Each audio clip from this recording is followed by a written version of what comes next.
ពេលយើងចាំប្រៀបយើងមិនមែនថាចាំយកសាច់ឬក៏ចាំអីដែរយើងចាំដើម្បីមើលកំសាន្តលេងពេលយើងធ្វើកា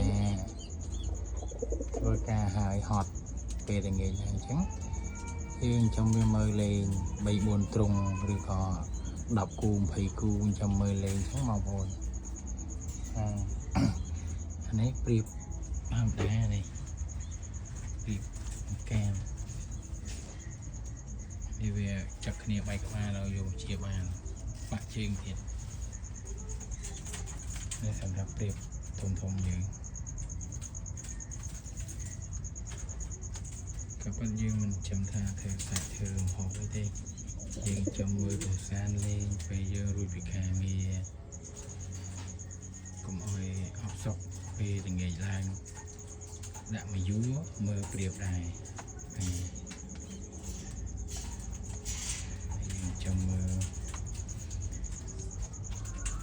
ឆ្លាញ់តែមុតនេះវាទៅទូចហ្នឹងប៉ុន្តែវាអេមណាវាទូចប៉ុន្តែវាគីឡូវាធ្ងន់ប្រៀបខ្ញុំឃើញមេនេះមួយពង3ប្រៀបច្រើនហើយប៉ុន្តែមេនេះវាពង3ខុសគេទៅពងខាពងប្រៀបមន់ប្រៀបកាមប្រៀបធំ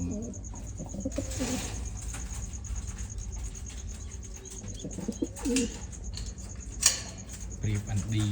ប្រៀបអាន់ត្រីនេះស្ដាច់អាន់ត្រីនេះធំអានេះស្ដាច់អាន់ត្រីនេះឈ្មោះមេកាពងហើយកូនត្រីនេះស្ដាច់